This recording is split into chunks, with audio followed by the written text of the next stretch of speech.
கர்த்தருடைய நாமம் மகிமைப்படுவதாக. கடந்த வாரத்திலே நாங்கள் சீஷத்துவத்தை குறித்து கற்றுக்கொள்ளும்படியாக நாங்கள் ஆரம்பித்தோம். அதன் தொடர்ச்சியாய் இந்த வாரமும் நாங்கள் அதை கற்றுக்கொள்ளப் போகிறோம். இந்த கற்கையை தேவ கரத்தில் ஒப்பு கொடுத்து எல்லாரும் கண்களை மூடி பரிசுத்த ஆவியாகிய தேவன் தாமே நமக்கு போதிக்க வேண்டும் என்று சொல்லி நாங்கள் ஜெபிப்போம். சர்வ வல்லமையுள்ள எங்கள் ஆண்டவரே, எங்கள் பரலோக பிதாவே,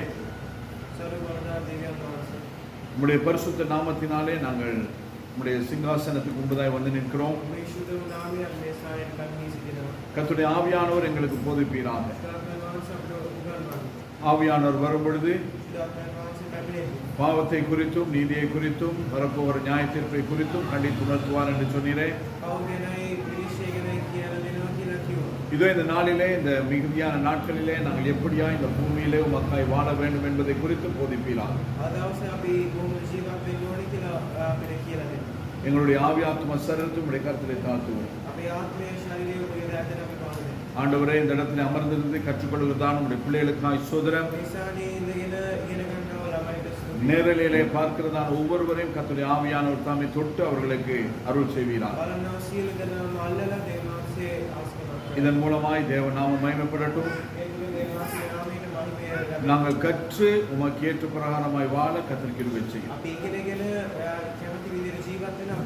இயேசு கிறிஸ்துவின் மூலமாய் பிதாவே, ஆமென். வந்து உங்கள் ஒவ்வொருவரையும் கர்த்தர் தாமே நிறைவாய் ஆசீர்வதிப்பாராக. சீஷத்துவத்தின் இன்னும் ஒரு கோணத்தை நாங்கள் இந்த நாளிலே கற்றுக்கொள்ளப் போகிறோம். கடந்த வாரத்திலே டிசைபிள் என்று சொல்லுகிறதான ஒவ்வொரு வார்த்தைக்கும் உரியதான பொருளை நாங்கள் கற்றுக்கொண்டோம். இந்த நாளிலே சீஷர்கள் என்றால் யார் என்பதை குறித்து இன்னுமாய் நாங்கள் கற்றுக்கொள்ளப் போகிறோம். யோவான் எழுதினதான சுவிசேஷம் 8வது அதிகாரம் 31வது வசனம். யோவான் 8:31. இயேசு தம்மை விசுவாசித்த யூதர்களை நோக்கி, நீங்கள் என் உபதேசத்தில் நிலைத்திருந்தால்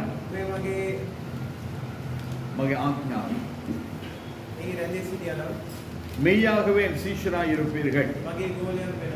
ஆண்டவர் தன்னுடைய சீஷராய் இருக்கிறதற்கு ஒரு தகுதியை நம்மிடத்தில் எதிர்பார்க்கிறார். எல்லாரும் சீஷர்கள் கிடையாது. இன்னைக்கு எல்லாரும் சீஷர்களாய் இருந்திருந்தால் நம்முடைய முழு சபையும் வந்து இந்த நாளிலே அமர்ந்திருந்து கற்றுக்கொண்டிருப்பார்கள். எல்லாரும் சீஷர்கள் இல்லை என்கிறது இதிலிருந்தே நிரூபணமாகிறது. இதே போல்தான் சபையிலே ஆராதிக்கிற எல்லாரும் ஆண்டோடைய வருகையில போகிறது கிடையாது. யாரெல்லாம் ஆண்டோடைய வருகையிலே போக வேண்டும் என்று சொல்லி ஆசைப்படுகிறார்களோ, யாரெல்லாம் கர்த்தருடைய வருகையிலே போக வேண்டும் என்று சொல்லி தங்களை தகுதிப்படுத்திக் கொள்ளுகிறார்களோ, யாரெல்லாம் கர்த்தருடைய வருகையை விரும்புகிறார்களோ,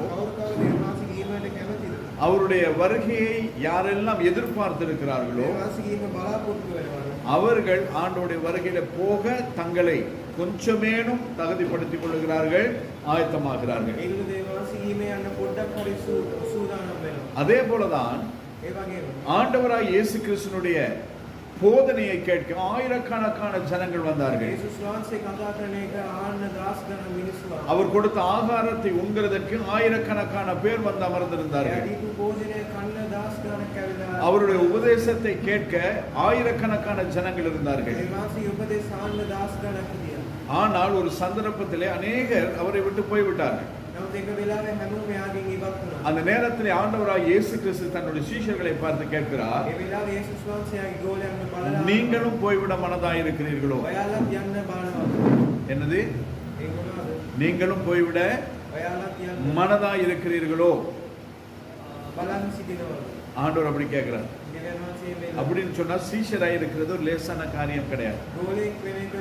அதனால்தான் ஆண்டவராய் இயேசு கிறிஸ்து சொல்லுகிறார், இயேசு தம்மை விசுவாசித்த யூதர்களை நோக்கி, நீங்கள் என் உபதேசத்தில் நிலைத்திருந்தால் மெய்யாகவே என் சீஷராய் இருப்பீர்கள். அப்ப ஆண்டவருக்கு நாங்கள் சீஷராய் இருக்க வேண்டுமானால் நாங்கள் நிலைத்திருக்க வேண்டும். எதுல நிலைத்திருக்க வேண்டும்? எதுல எதுல எதுல நிலைத்திருக்கணும்? உபதேசத்தில், ஆண்டவருடைய படிப்பினையிலே, ஆண்டவருடைய போதனையிலே வேதம் என்ன சொல்லுகிறதோ அதிலே நாங்கள் நிலைத்திருக்க வேண்டும். ஆதியாகமத்தின் புத்தகம் 1வது அதிகாரம் 1வது வசனத்தில் என்ன எழுதப்பட்டிருக்கு? ஆதியிலே.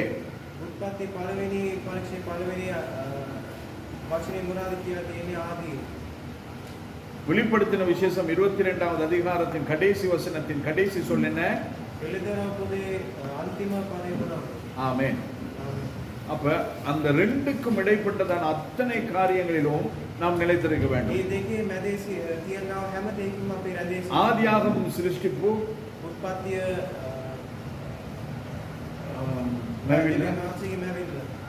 யாத்திராகமம் இஸ்ரவேலுடைய அடிமைத்தனத்தில் இருந்து விடுதலையான யாத்திரை,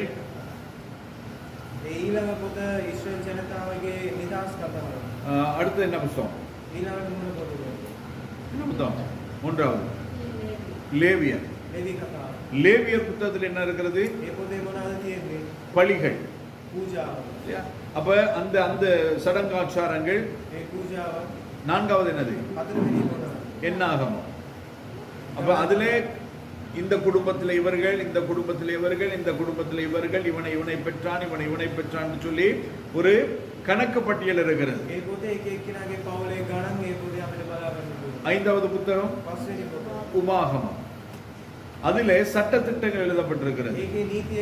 அப்ப இதெல்லாம் நமக்கு தேவையில்லைன்னு சொல்லி நம்ம விடவும் முடியாது. தீர்க்க தரிசன புத்தகங்களில் இருக்கிறதான தீர்க்க தரிசனத்தின் நல்வார்த்தைகள், ஆசீர்வாதமான வார்த்தைகள் நமக்கு என்று கொள்ளி எடுத்துக்கொள்ளவும் முடியாது.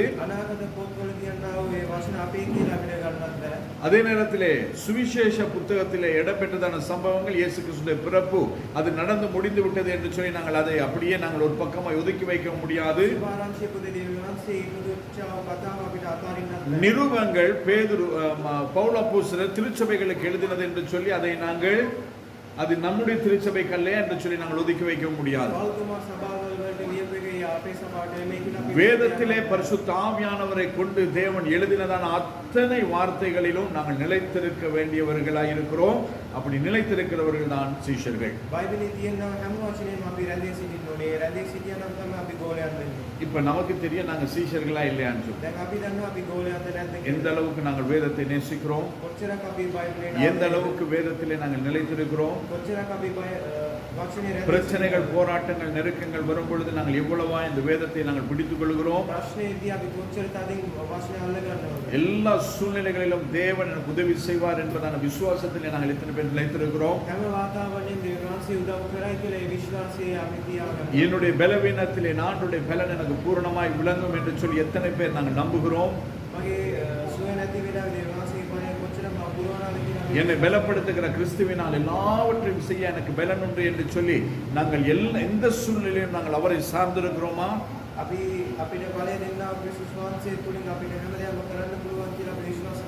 வெளிப்படுத்தின விசேஷத்திலே சொல்லுகிறது போல அவனவனுடைய கிரியைகளுக்கு தக்கதான பலன் என்னோடு கூட வருகிறது என்று சொல்லி ஆண்டவர் சொன்னது போல அவர் வரப்போகிறார். என்னுடைய நன்மை தீமைக்கு ஏற்ற, என்னுடைய கிரியைகளுக்கு ஏற்ற பலனை அவர் கொண்டு வருவார். அதன்படிதான் நான் நியாயம் தீர்க்கப்படுவேன் என்று சொல்லி நாங்கள் அதை எதிர்பார்த்து அதில் நிலைத்திருக்கிறோமா? இது எல்லாவற்றையும் நம்முடைய வாழ்க்கையிலே நாங்கள் கை கொண்டால் தான் நாங்கள் சீஷர்கள். புரியுதா? லூக்கா எழுதின சுவிசேஷம் 8வது அதிகாரம் 22வது வசனம். லூக்கா 8:22.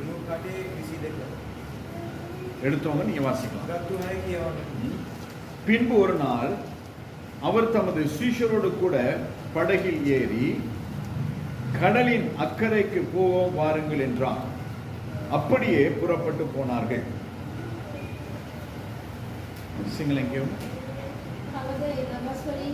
එකකදී උන්වහන්සේ තමන් ගෝලයන් සමග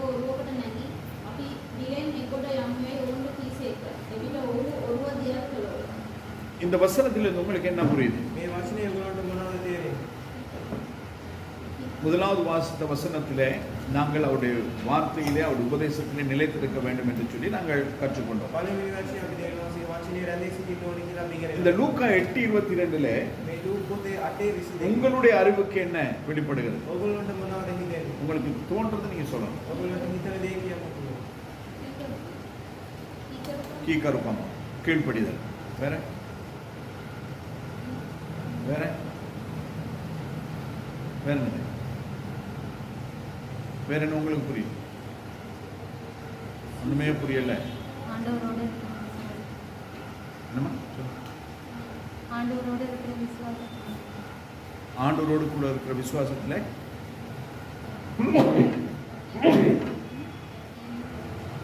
ஆண்டவரோடு கூட இருக்கிற விசுவாசத்திலே நாங்கள் போக வேண்டும்.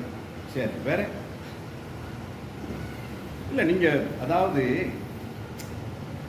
உங்களுக்கு என்ன தோன்றதுன்றது தான் முக்கியம். ඔයාලට මොනවද இல்ல, හිතෙන්නේ? நாம் ஒவ்வொருவரும் வேதத்தை தியானிக்கும் பொழுது, අපි හැමෝම වචනේ මෙනෙහි කරා. தேவனுடைய வார்த்தையை வாசிக்கும் பொழுது, මානසික වචනේ කියවන. நாம் ஒவ்வொருவருக்கும் ஒவ்வொரு விதமாய் கர்த்தர் வெளிப்படுவார். අපි හැමෝටම වෙනස් විදිහට දේවල්. அப்ப இந்த வசனத்திலே உங்களுக்கு என்ன புரிகிறது? මේ වචනේ ඔයගොල්ලන්ට මොනවද? ஆண்டவர் உங்களை நீங்க சீஷர்களாய் இருக்க வேண்டுமானால் ඔයගොල්ලෝ ගෝලයන් වෙන්න ඕනේ. உங்களிடத்தில் ஆண்டவர் என்னத்தை எதிர்பார்க்கிறார் ඔයගොල්ලන්ගේ දෙවියන් වහන්සේ මොනවද බලාපොරොත්තු වෙන්නේ? என்பதை தான் நான் கேட்கிறேன். ඒකයි මම අහන්නේ.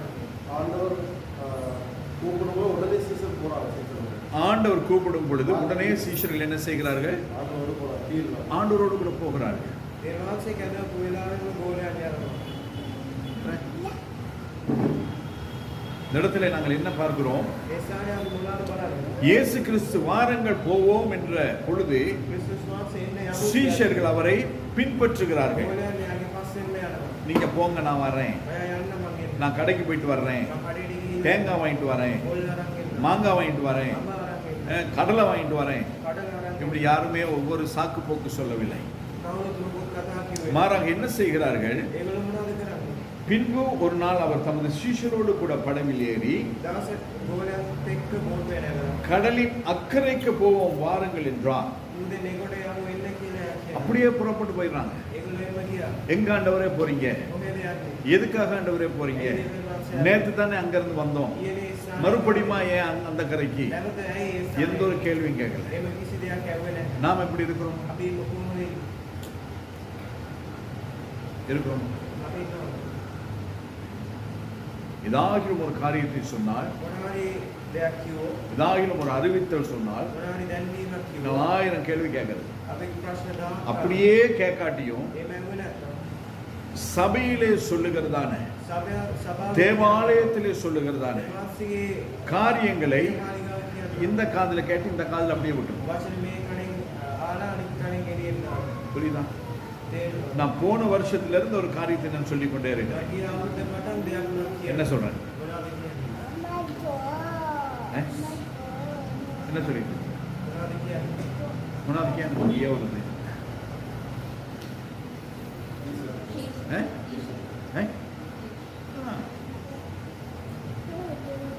சொல்லணும்னா இல்லையா? කියනවද නැද්ද?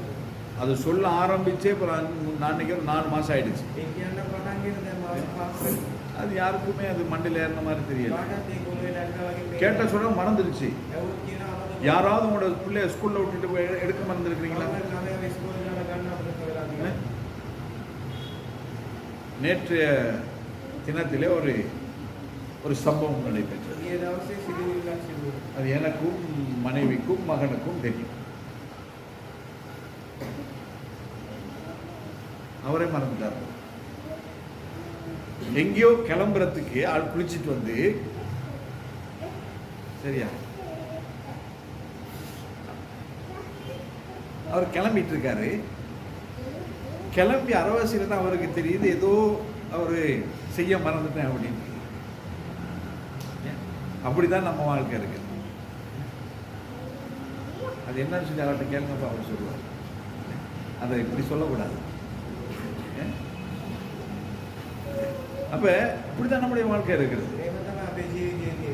நம்முடைய வாழ்க்கையிலே நமக்கு தேவையானதை நாம் மறக்கும் பொழுது අපේ අපේ ජීවිතේ අපිට අවශ්‍ය දේ අපි අමතක කරනවා. எப்படி தேவன் சொல்லுகிற காரியத்துக்கு நாங்கள் கீழ்ப்படிவோம். කොහොමද දෙවියන් වහන්සේ කියන දේට අපි කීකරුවේ? ஆபிரகாம் ஆண்டவர் வர சொன்ன பொழுது அவன் புறப்பட்டுட்டான். ආබ්‍රහම කැඳවපු වෙලාවේ ගියා.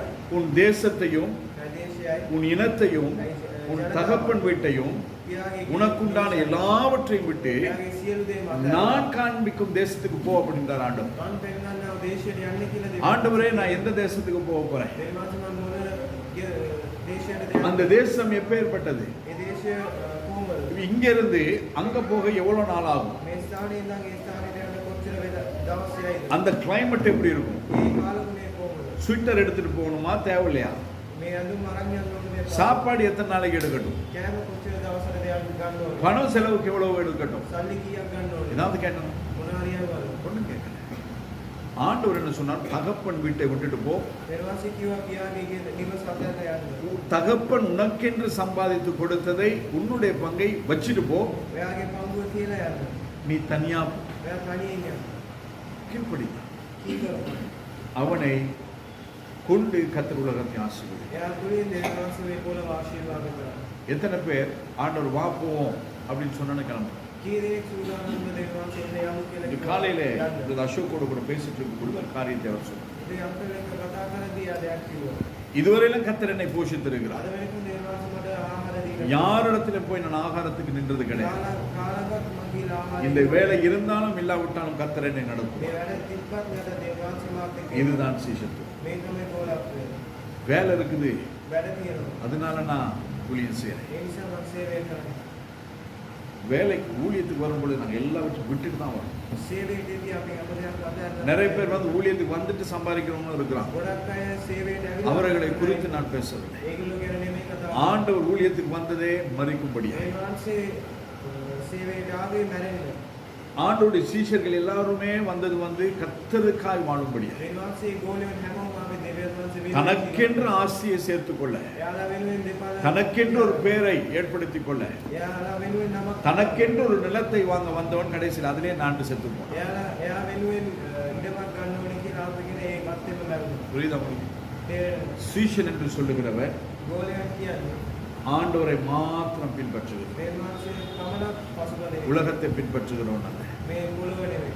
ஐஸ்வர்யத்தை பின்பற்றுகிறவன் அல்ல, ආශිර්වාදය නෙමෙයි. பேர் புகழை நாடுகிறவன் அல்ல. ළම උසස් වීම எல்லாவற்றையும் இழந்து හැමදේම නැති කරලා கர்த்தர் என் வாழ்க்கையில மகிமைப்பட දෙවියන් வேண்டும், වහන්සේ මගේ ජීවිතයේ මහිමයටපත් වෙන්න.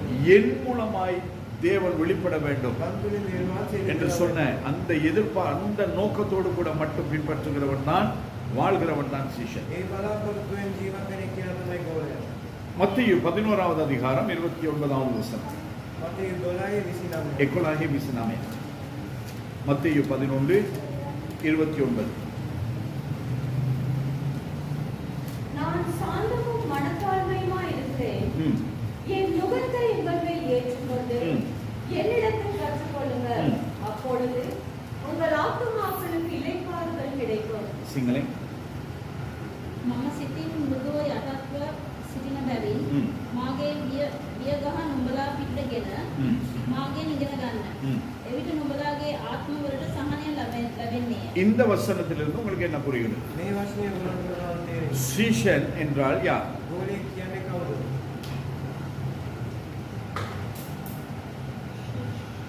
சீசன் என்றால் யார்? ගෝලෙක් කියන්නේ කවුද? யார்? கர்த்தருடைய தேசத்தில் நிறைவேறும். கர்த்தருடைய சித்தத்தை நிறைவேற்றுகிறவர். මේ වහන්සේගේ ශාස්ත්‍රම ඉෂ්ට කරන්නේ. வேற மனத்தாழ்மையா மனத்தாழ்மையாய் இருக்க வேண்டியவர். ம். வேற தேவனிடத்தில் கற்றுக்கொள்ள வேண்டும். தேவனிடத்தில் கற்றுக்கொள்ள வேண்டியவர். சீஷன் இருக்க வேண்டியதான அடுத்த சுபாவம் என்ன என்று சொன்னால் ගෝලයාගේ ඊළඟ குணாங்க. அவன் கற்றுக்கொள்ளுகிறவனாய் இருக்க வேண்டும். එයා ඉගෙන ගන්න ඕන කෙනෙක් அப்ப நீங்க சொன்னது எல்லாம் எதுவுமே தவறு கிடையாது. එයාලා කියපු කිසි දෙයක් වැරදි නැහැ. நீங்க என்னென்ன சொன்னீங்க? ඕන මොනවාද කිව්වේ? மறுபடியும் சொல்லுங்க. மனத்தாழ்மையுள்ளவராக இருக்க வேண்டும். மனத்தாழ்மை உள்ளவர்களாய் இருக்க வேண்டும், தேவனிடத்தில் கற்றுக்கொள்ள வேண்டியவராக இருக்க வேண்டும். கற்றுக்கொண்டவர்களாக இருக்க வேண்டும், கர்த்தருடைய சித்தத்தை நிறைவேற்றும். கர்த்தருடைய சித்தத்தை நிறைவேற்றுகிறவர்களாய் இருக்க வேண்டும். வேற அவ்வளவா? இது எல்லாம் சரி. මේ හැම දෙයක්ම හරි. ஆனா அதோடு கூட ඒ මැද්දේ ஒரு சீஷன் என்று சொல்லுகிறவன் ඕනේ කියන කෙනා கற்றுக்கொள்ள ஆவல் உள்ளவனாய் இருக்க வேண்டும். ඉගෙන ගන්න ආශාවෙන් ඉන්නවා. நிறைய பேர் சொல்லுவாங்க எனக்கு எல்லாமே தெரியும், ගොඩක් අය කියන මට හැම எனக்கு දෙයක්ම வேதத்துல தெரியாத உண்மையே கிடையாது. මට බයිබලේ දන්නේ නැහැ. ஆதியாகமத்திலிருந்து வெளிப்படுத்தின விசேஷம் வரையும் தெரியும். උත්පත්ති ඉඳලා ඉඳලා පොත වෙනකම් මම දන්නවා. எல்லாரும் தெரியுமா? හැමෝටම දන්නවා. எல்லாம் தெரியுமா? நாளைக்கு கர்த்தருக்கு சித்தமானால் ඒක දෙවියන් වහන්සේගේ நான் ஆராதனையிலே நான் ஒரு கேள்வி கேட்கிறேன். නමස්කාරයෙන් මම ප්‍රශ්නයක් අහනවා. அந்த கேள்விக்கு பதில் சொன்னீங்கன்னா உங்களுக்கு எல்லாம் தெரியும். ඒ ප්‍රශ්නයට පිළිතුරු දෙන්න නම් ඔයගොල්ලෝ හැම එකක්ම ගන්න. அப்ப அநேகமான நேரத்தில் நாங்கள் என்ன சொல்லுகிறோம், என்ன செய்கிறோம்? මොනවද කරන්නේ? நாங்கள் எல்லாம் எனக்கு தெரியும் என்று நாங்கள் நினைக்கிறோம். අපිට ඔක්කොම දන්නවා කියලා අපි හිතනවා. ஆனால் உலகத்தை சார்ந்தவர்கள் சொல்லுகிறார்கள், මේ ලෝකයේ අය කියනවා கற்றது ඉගෙන ගත්තේ கையாளம் අතේ அத்தே பிரமாணே, கல்லாதது ඉගෙන ගත්තේ නැති ඒවා. உலகளவு. මේ ලෝකයේ ප්‍රමාණය. உலகளவு அநேக காரியங்களை நாங்கள் கற்றுக்கொள்ள අපිට ගොඩක් ඉගෙන ගන්න දේවල් තියෙනවා. நிறைய பேர் சொல்லுவாங்க டாக்டர், இல்லையா? ගොඩක් අය කියනවා டாக்டர் டாக்டர் ડોક્ટર කියනවා. எல்லா டாக்டருக்கும் எல்லாம் தெரியுமா? හැම ડોક્ટર කෙනෙක්ටම හැම එකක්ම දන්නවා. எலும்பு சம்பந்தப்பட்டவருக்கு அவர் எலும்பு மட்டும்தான் பார்க்க தெரியும். போன்ஸ் என்ன சொல்றது? பல்லு சம்பந்தப்பட்டவருக்கு பல்லு மட்டும்தான் பார்க்க தெரியும். දත බලන කෙනාට ඒක විතරයි දන්නේ. கண்ணு பார்க்க தெரிஞ்சவருக்கு கண்ணு மட்டும்தான் பார்க்க ඇස් தெரியும். දෙක බලන කෙනාට ඒක மற்றதும் විතරයි. தெரியும். අනිත් ඒවාත් ஆனா දන්නවා. அதுக்கு என்னது வைத்திய பரிகாரம் செய்ய தெரியாது. නමුත් ඒකට තීරණයක් දෙන්න බෑ. பல்லு டாக்டருக்கு வந்து காது வலிக்கு போய் நின்றோம்னு சொன்னா கடைசியில காதே கேட்காம போயிடும். දත් ડોક્ટર ගාව කණේ අයින්නේ කියලා. காது பார்க்கிற ஒரு இடத்துல பல்லு வாயை கொண்டு கொடுத்தோம்னு சொன்னா உள்ள பல்லெல்லாம் பிடிங்கி விட்டுருவாங்க, කන් දෙක බලන එක්කෙනාගේ දත පෙන්වනවා නම් ඉවරයි. இல்லையா? இந்த பல்ல காட்டினா இந்த பல்ல பிடிங்கி விட்டுருவாங்க. මේ දත පෙන්වුවොත් අනිත් එක ගලවනවා. சில நேரம் டாக்டரை பார்த்த பிறகு எந்த பல்ல காட்டுறதுன்னு நமக்கு தெரியாம போயிடும். සමහර ડોક્ટર දැක්ක මොන දත இந்த காதுல வலியா இந்த காதுல வலியா, මේ පැත්තේ அந்த இடத்துல போன ரெண்டு காதுமே உய்யும். මේ පැත්තේ කිව්වොත් ඒ පැත්තෙම රිදෙනවා. மேகதமை டாக்டர் இந்த மேக்கப் அப்படின்னு சொல்லி ரெண்டையும் கொடுத்து கடைசியில செவிடா போயிட வேண்டியதான். දෙකම ගිහලා ඊට පස්සේ அப்ப எல்லாருக்குமே எல்லாம் தெரியாது. හැමෝටම හැම එකක්ම அப்ப நாம் கற்றுக்கொள்ள வேண்டியவர்களாக ඒකට இருக்கும். අපි ඉගෙන ගන්න ඕනේ. அதனாலதான் ஜெனரல் பிசிஷியன் சொல்லி ஒருத்தர் இருக்கிறார். ඒක ජෙනරල් ෆිසිෂියන් කියලා. அவருக்கு ஒரு அளவு எல்லாவற்றையும் தெரியும். එයාට ප්‍රමාණයක් දන්න அவர் அதை பார்த்துட்டு சொல்லுவார், நீங்க இவர்கிட்ட போங்க. එයා බලන කිය එයාට உங்களுடைய வியாதிகளை அதன் அறிகுறிகளை பார்த்துட்டு சொல்லுவாங்க, நீங்க இவர்கிட்ட போங்க. එයා බලන කිය එයා ඒ ස්ථානෙට යන්න. அப்ப அதே போலதான் ඒ වගේම තමයි. நாம் அனைவரும், අපි හැමෝම நமக்கு எல்லாமே தெரியாது. අපිට හැම දෙයක්ම நாங்க நினைக்கிற நமக்கு எல்லாமே தெரியும் அப்படின்னு சொல்லிட்டு, අපි හිතනවා අපිට ඔක්කොම දන්නවා කියලා. ஆனா நமக்கு எல்லாமே தெரியாது. නමුත් අපිට දන්නේ නැහැ. ஆனா நம்ம எல்லாம் தெரிஞ்ச மாதிரி நம்ம அப்படியே ஆக்ட் பண்றது. අපි හැම එකක්ම දන්නවා වගේ අපි රඟපානවා. உண்மையிலேயே ඇත්තටම இந்த சீஷத்துவம்னு சொன்னா எனக்கு என்னன்னு தெரியாது. මේ ගෝලත්වය කියන්නේ මොනවද කියලා මම දන්නේ නැහැ. என்ன பார்க்கலாம், தெரியாதவன்ட்டே படிக்க வந்திருக்கோம். දන්නේ නැති කෙනා ගාව ඉගෙන ගන්න කියලා අපි බලන්න. தெரியாது. මම දන්නේ නැහැ. ஏன்னு சொன்னா இதுக்கு முன்னாடி நான் அதை கற்றுக் கொடுத்தது கிடையாது. ඒක මීට කලින් මම කියලා දීලා නැහැ. ஆண்டுடைய வருகை குறித்து கற்றுக் கொடுத்திருக்கிறேன். මාසි ඊමේ ගැන මම කියලා තියෙනවා. நிருபங்களை கற்றுக் கொடுத்திருக்கிறேன். බයිබලයේ පොත්වල ගැන කියලා තියෙනවා. சுவிசேஷத்தை கற்றுக் கொடுத்திருக்கிறேன், සුභාරංචිය මම කියලා තියෙනවා. இல்லையா? பிரசங்கிவியல் கற்றுக் கொடுத்திருக்கிறேன், தேசநாயகி ஷைலே. அப்ப எல்லாவற்றையும் கற்றுக் கொடுத்திருக்கிறேன். හැම දෙයක්ම මම ஆனா இதை நான் கற்றுக் கொடுத்தது கிடையாது. මම මේක මම උගන්වලා නැහැ. ஆனால் இதுவும் முக்கியமானது என்பதை நான் கற்றுக்கொண்ட பிறகு நான் கற்றுக்கொண்டேன். මම මේක වැදගත් කියලා මම ඉගෙන ගත්තට පස්සේ මට அப்ப இந்த இயேசு கிறிஸ்துவுக்கு ஊழியம் செய்கிற நான் அந்த சீஷத்துவத்தில் எந்த ஸ்தானத்திலே நான் இருக்கிறேன் என்பதை நான் முதலாவது கற்றுக்கொண்டேன். යේසුස් වහන්සේ සේවය කරනවා නම් ඒ ස්ථානේ කොහොමද ඉන්නේ කියලා මම ඉගෙන அதற்கு பிறகு நான் இப்பொழுது உங்களுக்கு கற்றுக் கொடுத்து கொண்டிருக்கிறேன். ඊට පස්සේ දැන් මම ඔයගොල්ලන්ට උගන්වනවා. அப்ப நமக்கு எல்லாமே தெரியாது. අපිට හැම දෙයක්ම දන්නේ නැහැ. அப்ப நாம் ஒவ்வொன்றையும் நாங்கள் கற்றுக்கொள்ள வேண்டியவர்களாக හැම இருக்கிறோம். දෙයක්ම ඉගෙන ගන්න ඕනේ. அதனால தான் இந்த ஒரே பைபிளை வைத்து 2000 வருஷம் பிரசங்கம் பண்றான். ඒ නිසා මේ බයිබල් මේ එක බයිබලේ තියෙන இந்த பைபிள் இன்னும் மாற்றப்படவில்லை. මේ බයිබලේ තාම වෙනස් இந்த වෙන්නේ. வேதாகமம் இன்னும் திருத்தப்படவில்லை. බයිබලේ තාම හරි ගැස්සුනේ. வேதாகமத்திலே புத்தகங்கள் கூட்டப்படவும் இல்லை, குறைக்கப்படவும் இல்லை. බයිබලේ පොත් වැඩි වෙන්නේ නැහැ. அதனால தான் ஆண்டவர் எழுதி வைத்திருக்கிறார், இதிலே இருக்கிற வசனத்தை கூட்டுகிறவனுடைய பெயருக்கும் சரி குறைக்கிறவனுக்கும் என்ன நடக்கும் என்பதை கர்த்தர் தெளிவாய் எழுதி ඒ வைத்திருக்கிறார். නිසා වාසි කියන මේ පොතේ මේ පොතේ අපිට පොතුනාද වෙන්නේ. அப்ப ஒருவன் தேவனுக்கு ஆண்டவராய் இயேசு கிறிஸ்துவுக்கு சீஷனாய் இருக்க விரும்பினால் මේකේ දෙවි වාසියේ ගෝලයක් වෙන්න කැමති. அவன் எப்படி இருக்க வேண்டும்? එයා කොහොමද ඉන්න ඕනේ? கற்றுக்கொள்ள வேண்டும். ඉගෙන ගන්න. டெய்லி கற்றுக்கொள்ள. හැමදාම ඉගෙන ஆண்டவர் இன்னைக்கு எனக்கு என்ன சொல்றீங்க? ඒ මාසෙ අද මට මොනවද ஆண்டவரை நான் என்ன செய்யும்படியா விரும்புறீங்க? ඒ මාසෙ මම මොනවද இன்னைக்கு நான் எங்க போறதுக்கு நீங்க எனக்கு அனுமதிக்கிறீங்க? මම කොයි ස්ථානට යන්නේ இன்னைக்கு நான் எங்க போக கூடாது? අද මම කොයි ස්ථානට යන්නේ இன்னைக்கு நான் யாரோட பேசணும்? අද මම කාත් එක්කද කතා இன்னைக்கு யாரோட நான் பேசக்கூடாது? කාත් එක්කද කතා කරන්නේ எல்லாவற்றையும் ஆண்டவரிடத்தில் அன்றன்று கேட்டு கற்றுக்கொண்டு நாம் செய்ய හැම வேண்டியவளாயிரும். දෙයක්ම අහලා අපි ඉගෙනගෙන කරන්න ඕනේ ஹalleluya. சீஷர்களா இருக்கீங்களா? ගෝලයන් ලෙස ඉන්නවා சீஷர்களா இருக்க வேண்டுமானால் ගෝලයන් වෙලා ඉන්නවා இருக்கிறோம் என்று சொல்லுகிறவர்களும் கூட ඉන්නවා කියලා කියන අය கற்றுக்கொள்ளுகிறவர்களாய் இருக்க வேண்டும். ඉගෙන ගන්න ඕනේ කෙනෙක් වෙනවා சரி, நாங்கள் கற்றுக்கொள்ள வேண்டும். අපි ඉගෙන ගන්න ඕනේ அடுத்ததாக ඊළඟට யோவான் 13வது அதிகாரம் යොහාන් 13 34 35வது வசனம். 37 35 වෙනි වසන யோவான் 13 34 35. යොහාන් 13 37 35 நீங்கள் ஆ. ஒருவரில் ஒருவர் அன்பாயிருங்கள். நீங்கள் ஒருவரில் ஒருவர் அன்பாயிருங்கள்.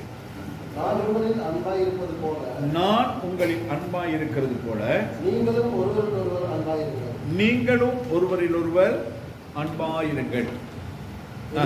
என்கிற புதிதான கட்டளை உங்களுக்கு கொடுக்கிறேன். என்கிற புதிதான கட்டளையை உங்களுக்கு கொடுக்கிறேன். நீங்கள் ஒருவரில் ஒருவர் அன்புள்ளவராய் இருந்தால் நீங்கள் ஒருவரில் ஒருவர் அன்புள்ளவர்களாயிருந்தால் அதனால் நீங்கள் என்னுடைய சீசர்கள் என்று அதனால் நீங்கள் என்னுடைய சீஷர்கள் என்று எல்லாரும் அறிந்து கொள்வார்கள். எல்லாரும் அறிந்து கொள்வார்கள் என்றார். நீங்க சீஷர்களா? ඔගොල්ලෝ ගෝලයන් எல்லாரும் முளைக்க பார்க்குறீங்க. நீங்க எல்லாம் சீஷர்களா? ஆமா இல்லையா? ඕනේ නැද්ද நீங்க ஆராய்ச்சி பாருங்க. උඩට මෙනෙහි කරනවා நீங்கள் ஒருவரில் ஒருவர் அன்பாயிருங்கள். එක එක්කෙනාට ආදරය කරනවා ஆண்டவர் சொல்ற நீங்க ஒருவரில் ஒருவர் அன்பாயிருங்கள். එනවා සිටින එක එක්කෙනාට ආදරය அன்பா කරනවා இருக்கிறோம். ආදරයෙන් ඉන්නවා நான் உங்களில் அன்பாயிருந்தது போல මම ඔයාලට ප්‍රේම කරනවා நீங்களும் ඔයා ஒருவரில் ஒருவர் அன்பாயிருங்கள் එක එක්කෙනාට ප්‍රේම කරනවා என்கிற புதிதான கட்டளையை உங்களுக்கு கொடுக்கிறேன். මේ මලුත් නියමත් මම දෙනවා இந்த கட்டளை புதுசா பழசா? මේ කලුත් මම ஏற்கனவே கொடுத்ததுதான், කලින්ම දීපු ஏற்கனவே சொன்னதுதான். කලින්ම කියපු එක பிதாவாகிய தேவன் அன்பாய் இருந்ததினாலே தன்னுடைய ஒரே பேரான குமாரனை எனக்காய் நமக்காய் கொடுத்தார். දියවනන් වහන්සේ ප්‍රේම කරපු නිසා යාගේ පුත්‍රයා අපිට දුන්නා அவர் அன்பில்லை என்று சொன்னால் இயேசு கிறிஸ்து இந்த பூமிக்கு அனுப்பியிருக்க முடியாது. එයාට ප්‍රේමය නැත්නම් යේසුස් වහන්සේ මේ පොළොවට යාව தேவன் அன்பில்லாமல் இருந்திருப்பாரானால் දෙවියන්වහන්සේට ප්‍රේමය නැත්නම් ஆதாமும் ஏவாளும் பாவம் செஞ்சோன்னே அவங்க தூக்கி என்ன பண்ணிருக்கணும்? ආදාම් මේක අපෝකරම යාළුණා லூசிஃபரை தள்ளினது மாதிரியே தள்ளி போட்டு. ලුසිෆර් ගල්ලු කරා වගේ මෙයාලව තල්ලු කරා தேவன் அன்புள்ளவராய் இராமல் இருந்திருந்தால் වහන්සේට ප්‍රේමය නැත්නම් பாவம் செஞ்சோன்னா ஆண்டவர் யாரை சபிச்சிருக்கார்? පව කරාම දෙවියන්වහන්සේ කාව දේශනා කරන්නේ யாரை சபிச்சிருக்கார்? யாரை சபிச்சிருக்கார்? பாவம் செய்த ஆதாமையும் ஏவாளையும் சபிச்சிருக்கார். පව කරපු දෙවියන්ව තමයි ශාප කරන්නේ ஆண்டவர் ஆவதை மேல சபிக்கிறார். දෙවියන්වහන්සේ ඒව කරේ பாம்பை சபிச்சாரு.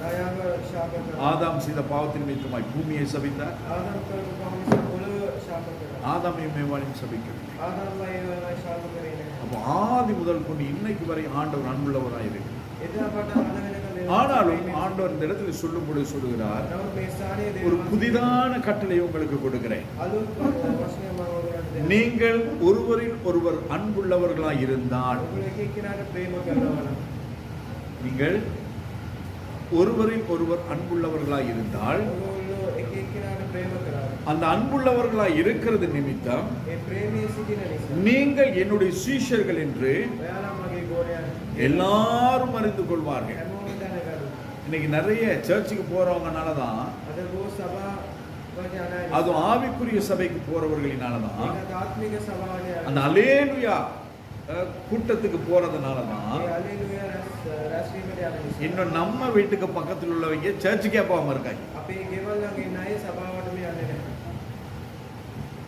ஆமாவா?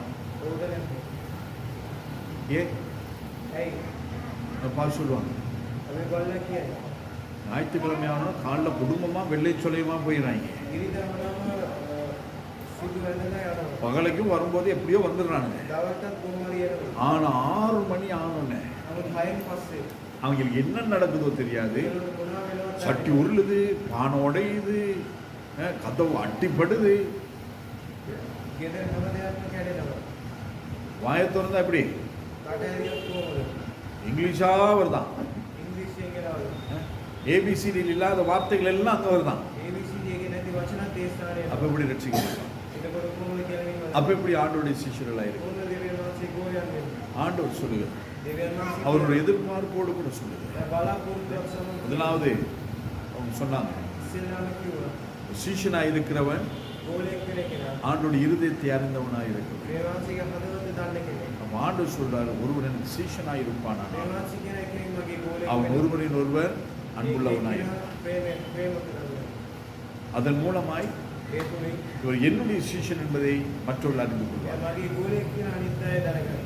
இன்னைக்கு நம்மளை பார்க்கும் பொழுது மற்றவர்கள் அறிந்து கொள்கிறாங்களா இவங்களாம் கிறிஸ்தவங்கன்னு சொல்லிட்டு? අද අපි බලද්දී අනිත් අය දැනගන්නවද මේගොල්ලෝ ක්‍රිස්තියානි අය කියලා. நம்மளை பார்த்து யாருக்காவது சொல்ல முடியுமா? අපි ඒ බලන කාට හරි කියන්න පුළුවන්. சொல்ல முடியுமா? කියන්න පුළුවන්. அந்த ஸ்தானத்துக்கு நாங்கள் வரவில்லை என்று මේ சொன்னால் ස්ථානයට අපි ආවල. இன்னும் விசுவாசிகளாய் தான் இருக்கிறோமே ஒழிய හැදෙයිවන්තයන් ලෙස சீஷர்களாய் மாறவில்லை. ගෝලයන් ලෙස වෙනස් වුණේ නැහැ. அப்ப நாம் சீஷரிடத்தில் இருக்க வேண்டியதான இன்னும் ஒரு முக்கியமான சுபாவம், ගෝලයෙක් ගාව තියෙන ඉතාමත්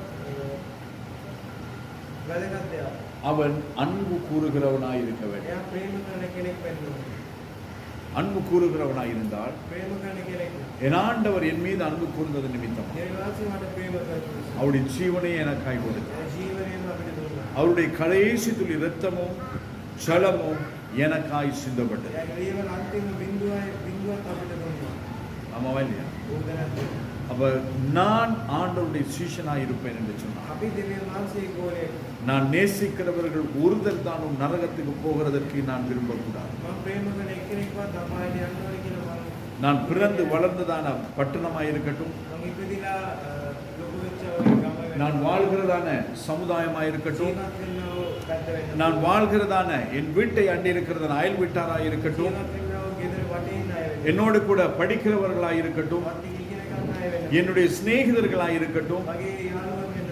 என்னுடைய உறவினர்களாய் இருக்கட்டும், මගේ නෑදෑයෝ වෙන්න. என்னோடு கூட சேர்ந்து வேலை செய்கிறவர்களாய் இருக்கட்டும், මත් එක්ක වැඩ කරන කෙනා වෙන්න. அவன் எப்படியாவது போயிட்டோம் එයා කොහොම හරි කියද? அப்படின்னு நம்ம விட முடியும். ඒ වගේ අතාරින්නේ නැහැ. அவர்களையும் கர்த்தருடைய ரட்சிப்புக்கு நேராய் நடத்த வேண்டும். එයාලා දෙවියන් වහන්සේගේ ගැලවීමට ஏனென்றால் நான் என்னிலே அன்பு கூறுவேனானால், ඒගොල්ලෝ මට ප්‍රේම කරනවා. இயேசு கிறிஸ்து என்னிலே அன்பு கூர்ந்திருப்பாரேயானால், වහන්සේ මට ප්‍රේම කරා.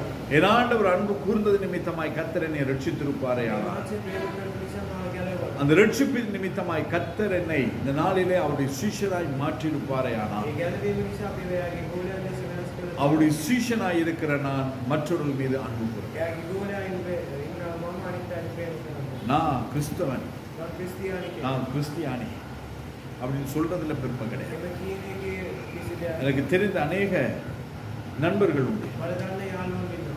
அதிலே சிலர் சொல்லுவாங்க, ඒකේ සමහර අය කියනවා ஆங்கிலிக்கன் சொல்றதுல ஐ எம் ப்ரவுட் ஆஃப் அப்படிமா. ඇංග්ලිකන් කියලා කියන එකේ මට ගෞරවයක්. புரியுதா? තේරෙනවද? அவங்க ஆங்கிலிக்கன் சபைக்கு போறதுனால அவங்களுக்கு அது ஒரு கௌரவம்.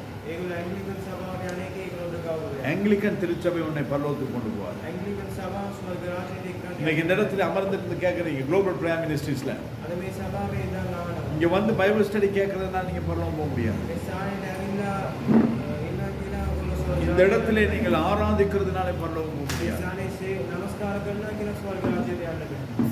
இந்த இடத்துல நான் ஊழியம் செய்கிறேன் என்பது நிமித்தமாய் මේ ස්ථානයේ සේවය කරනවා. என்னுடைய மனைவியாய் இருக்கட்டும், என்னுடைய பிள்ளைகளாய் இருக்கட்டும், මගේ බිරිඳ ළමයි. என்னுடைய ஆவிக்குரிய பிள்ளைகளாய் இருக்கட்டும், මගේ ආත්මික දරුවෝ. யாரும் பரலோகம் போக முடியாது. කාටවත් ස්වර්ග රාජ්‍යයට යන්න බෑ. நான் செய்கிற நன்மை தீமைக்கு ஏற்ப මං කරන්නා වූ වැඩවලට கர்த்தருடைய வார்த்தைக்கு நான் எந்த அளவுக்கு கீழ்ப்படுகிறேன் என்பதற்கு இணங்க වචනයට මම කොච්චර කීකරු වෙනවද? ஆண்டவருக்கு நான் என்ன, அவருடைய வார்த்தைக்கு நான் என்ன மறு உத்தரவு சொல்கிறேன் என்பதற்கு இணங்க ඒ වහන්සේ වචනයට මම මොනවද කියන්නේ? என்னுடைய வாழ்க்கை எப்படி இருக்கிறது என்பதற்கு அமைய මගේ ජීවිතේ කොහොමද කියලා බලන්න. கர்த்தர் என்னை எப்படி பார்க்கிறார் என்பதற்கு ஒவ்வொருதான் நான் பரலோகம் போவேன். දෙවියන් වහන්සේ අපි කොහොමද බලන්නේ කියලා තමයි අපි ස්වර්ග රාජ්‍යයට යන්නේ.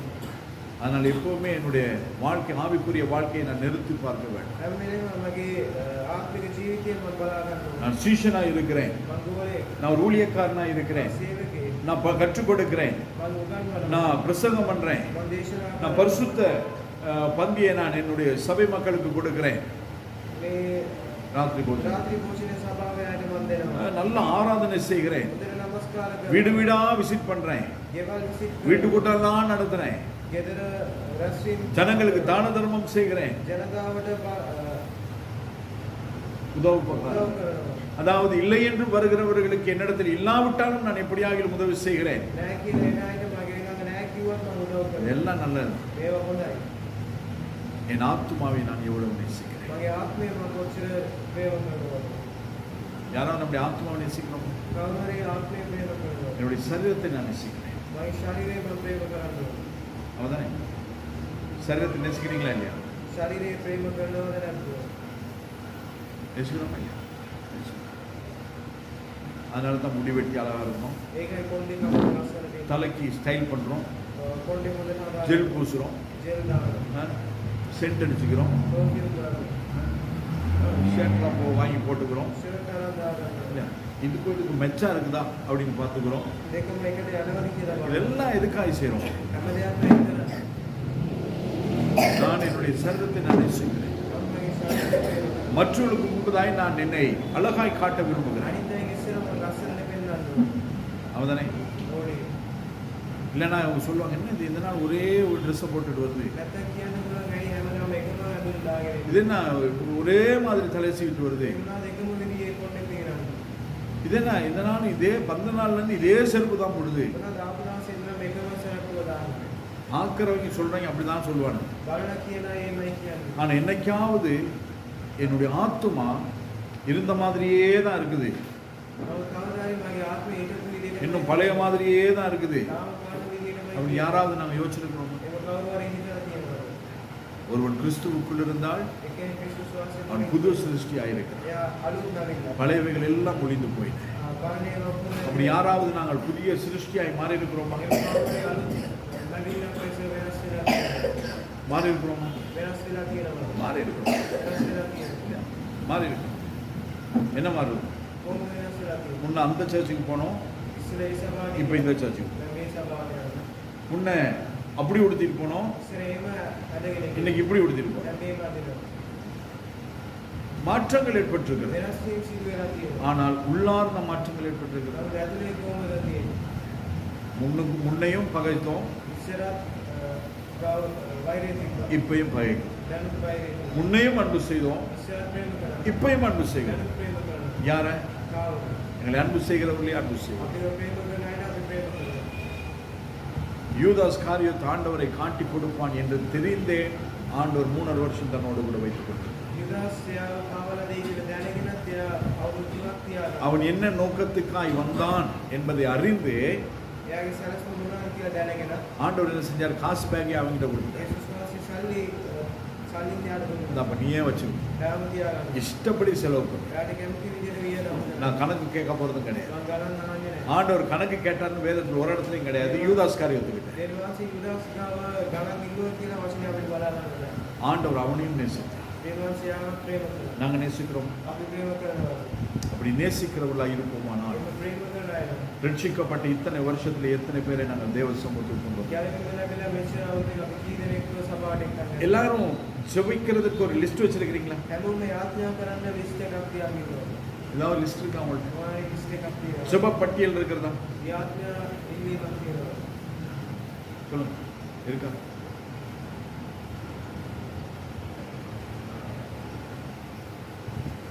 எல்லாரும் ஜெப பட்டியல் வச்சு හැමෝම තියාගන්න. இல்லை எல்லாம் மைண்ட்ல இருக்குது. හැම එකක් ඔළුවේ තියෙනවා. ஒரு நாளைக்கு மைண்ட் பிளாக் ஆயிடும். දවසක් ඔළුව ඩිස් වෙනවා. இல்லை நான் எல்லாத்தையும் மொபைல் ஃபோனில் போட்டு வச்சிருக்கேன். ඔක්කොම ෆෝන් එකේ තියාගන්න. எல்லாம் சிஸ்டத்தில் இருக்குது. ඔක්කොම සිස්ටම් එකේ சிஸ்டம் ஒரு நாளைக்கு ஃபுல்லாக டிலீட் ஆகிடும். සිස්ටම් එකේ ඔක්කොම දවසක් ඩිලීට් වෙනවා. எழுதி வை. ලියලා තියන්න. எழுதி. இவங்களுக்கு இவங்களுக்கு இவங்களுக்கு இவங்களுக்கு இவங்களுக்கு இவங்களுக்கு இவங்களுக்கு இதுக்காக இதுக்காக இதுக்காக இதுக்காக எல்லாம் எழுதி வை. හැම එකක්ම ලියලා තියන්න. கடைசியில் உங்களுக்காக சோத்திரம் பண்ணு. අන්තිමට ඔයා වෙනුවෙන් ස්තුති කරන්න. என்ன சோத்திரம் பண்ணு? මොනවද ස්තුති කරන්නේ? இவ்வளோ பேருக்கு ஜெபிக்க கொடுத்தீங்களா ஆண்டவரே, මෙච්චර දෙනෙක් යාඥා කරන්න உங்களுக்கு நான் நன்றி செலுத்துகிறேன். දේවාංශයට ස්තුතියි. யாருக்கு கிடைக்கிறது பாக்கியம்? කාටද ලැබෙන්නේ වාසය? அவன் சுயநலமாய் வாழ்ந்து එක கொண்டிருக்கிறான். එක්කෙනා එයාගේ කැමති විදිහට ජීවත් என் பிள்ளைக்கு ஜெபிக்கிறோம், මගේ ළමයාට மனைவிக்கு ஜெபிக்கிறோம், බිරිඳට යාඥා கணவனுக்கு ஜெபிக்கிறோம், தொழிலுக்கு ஜெபிக்கிறோம், வருமானத்துக்கு ஜெபிக்கிறோம், நம்முடைய பாதுகாப்புக்கு ஜெபிக்கிறோம், ආරක්ෂාවට යාඥා කරනවා. எல்லாத்துக்கும் ஜெபம் பண்றோம். හැම දෙයකටම යාඥා කරනවා. மற்றவங்களுக்கு ஜெபம் பண்றோம், අනිත් අය වෙනුවෙන් යාඥා කරනවා. ஜெபம் பண்றோம். යාඥා කරනවා. இல்லாம இல்ல. නෑ කියලා. ஒரு நாள் ஜெபம் பண்ணும், 2 நாள் ஜெபம் பண்ணும், 3 நாள் ஜெபம் பண்ணும், 4வது நாள் மறந்துடும். දවස් 3ක් යාඥා කරනවා. අන්තිම දවසේ ஒரு பேரை எழுதின அந்த பேரை எழுதின அந்த ஆள் வந்து ரட்சிக்கப்பட்டு என்னோடு கூட தேவனுடைய சபையிலே ஆராதிக்கும் வரைக்கும் அந்த ஆளுக்காய் நான் ஜெபம் பண்ணுவேன். නමක් ක්‍රියවලන් ගේන ගැලගුණ නබි ළමෙක් නමස්කාර. அப்படியே அந்த நபர் என்னோடு கூட சேர்ந்து ஆராதிக்க ஆரம்பித்து விட்டாலும் ඒ කෙනා අපිත් එක්ක සේවය කරන්න නමස්කාර කරන්න පටන් ගත්තා. நான் மரிக்கும் வரைக்கும் அந்த ஆத்மாவுக்காய் අපි ஜெபம் මැරෙන එකගේ ආත්මය වෙනුවෙන් අපි යාඥා ஜெபம் பண்றோமா? යාඥා කරනවා. யாராவது ஜெபம் பண்றோம்? කවුරුරි යාඥා කරනවා. செபிக்க வேண்டியதில்லை. අපි යාඥා කරන්න ඕනේ. அன்பு கூற வேண்டியது நம்முடைய கடமை. ප්‍රේම කරන එක අපේ රාජකාරිය. அப்ப அவங்களா சொல்லுவாங்க, ඒගොල්ලෝම කියනවා. நாங்கள் எவ்வளவு திட்டினாலும், අපි කොච්චර බැලුවා. நாங்கள் எவ்வளவு துரோகமான காரியங்கள் செய்தாலும், අපි කොච්චර වැරදි දේවල් කළා. நாங்கள் அவர்களுக்கு எவ்வளவு தீங்கு செய்தாலும் අපි කොච්චර නපුරු දේවල් කළා. அவர்கள் இன்னும் என்னை நேசிக்கிறார்கள். එයා තාම අපිට ප්‍රේම කරනවා. இன்னும் அவர்களுக்காய் அவர்கள் எனக்காய் செபிக்கிறார்கள் තාම මම වෙනුවෙන් යාඥා என்று කරනවා. சொல்லத்தக்கதாக එහෙම කියන්න என் அன்பு இருக்க வேண்டும். මගේ ප්‍රේමය තියෙනවා. பேதுரு ஆண்டவரை மறுதலித்தான். පේත්‍රස් දේවාංශය දන්නේ කිව්වා. மறுதலித்தானா? එහෙම කිව්වද?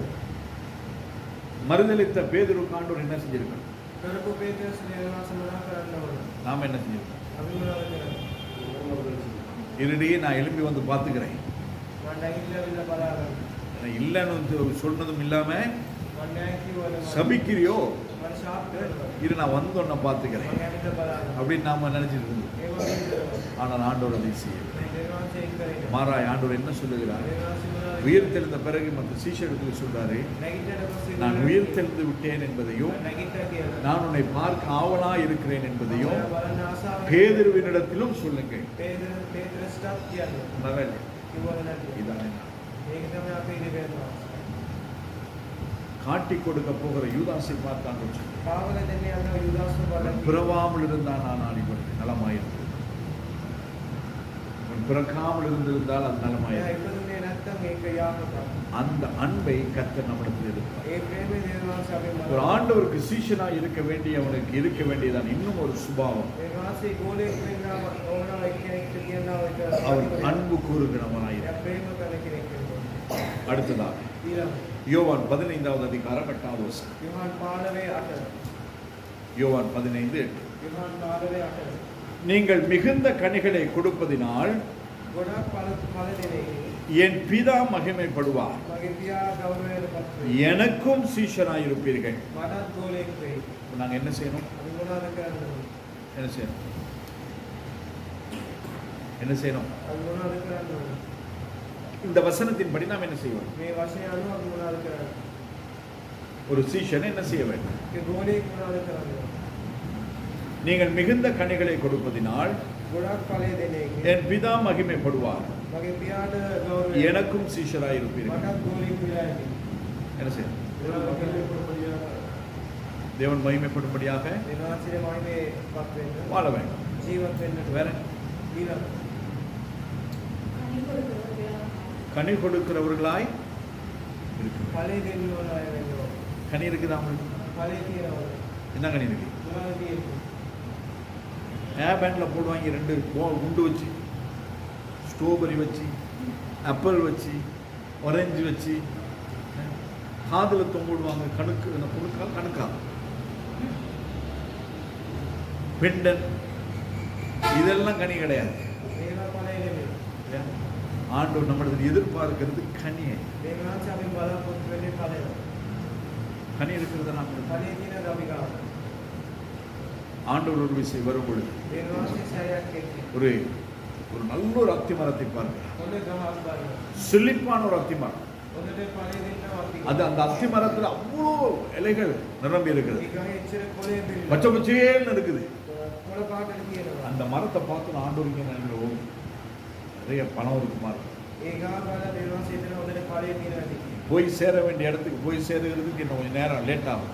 යන්න ඕන ස්ථානෙට යන්න තව වෙලා. அங்கு போய் சேரும் வரைக்கும் ඒ ස්ථානෙට යන්න තෙක්. இந்த பழம் எனக்கு உதவி செய்யும் මේ ඵලයේ මට උදව් වෙනවා. என்று சொல்லி அந்த மரத்திடத்துல போய் கனியை எதிர்பார்க்கிறேன். එහෙම හිතලා ඒ ගහට කියලා ඵලයක් බලාපොරොත්තු. பார்த்தா இலை மட்டும்தான் இருக்குதே ஒழிய ஒரு கனி கிடையாது. දැක්කොත් කොළ විතරයි දෙන්නේ ඵලතුරු නැහැ. ஒரு கனி கிடையாது. එක ඵලතුරක් ஆனா மரம் எப்படி இருக்குது? ගාමෝල තියෙන செழிப்பா.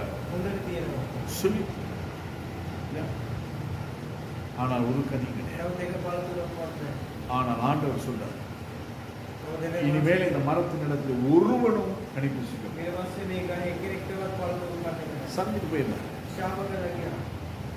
அதை பத்தி ஆண்டவர் அதுக்கு பேசவே கிடையாது. ඒ කියන දෙවියන් සාය කතා කරේවත් නැහැ.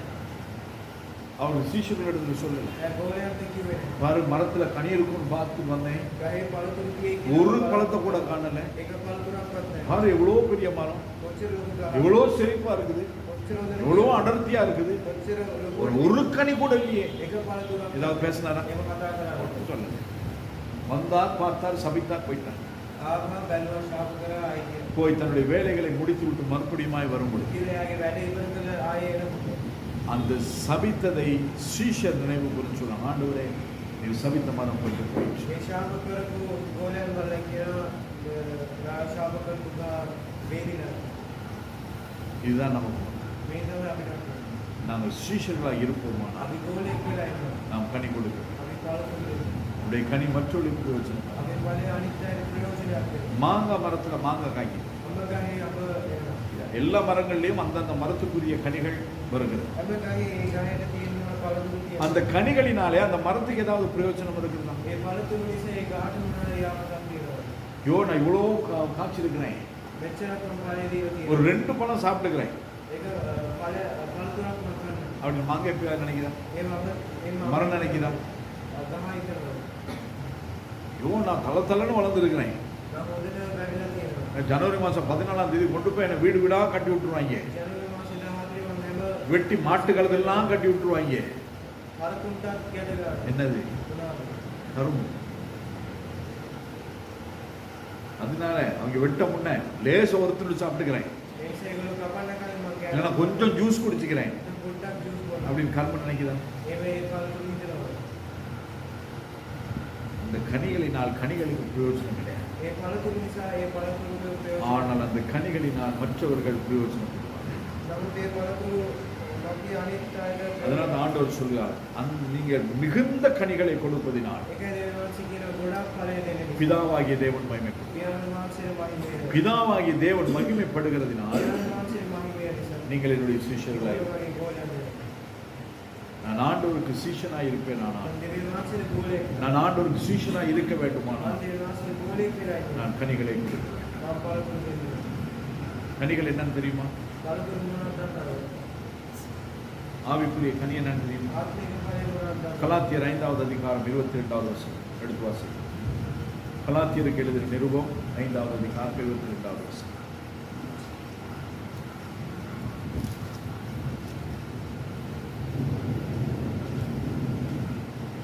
இருக்குதா?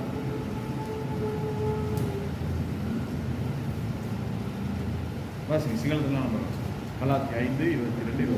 ආත්මයන් වහන්සේගේ ඵල නම් ஆ, ප්‍රේමය, பிரேமைய, ප්‍රීතිය, பிரீத்திய, සමාදානය, சமாதானம், ඉවසිලිවන්තකම, பொறுமை, කරුණාවන්තකම, என்னது?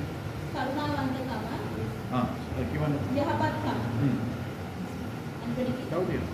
විශ්වාසකම, ආ. මෘදුකම, ආ. පමණ දැන ක්‍රියා කිරීම යන මේවායි. ஆ, මෙබඳු දෙයට විරුද්ධව ව්‍යවස්ථාවක් නැත.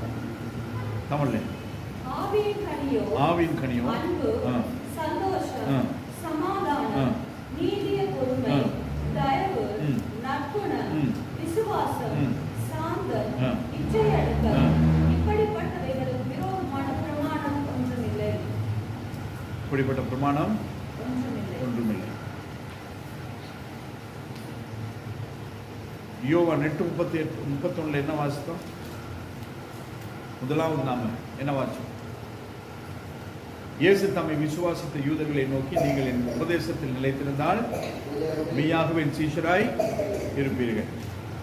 ஆண்டுடைய உபதேசம் என்னது? ඒ වහන්සේගේ උපදේශ වල உபதேசங்களில் ஒன்று என்னது?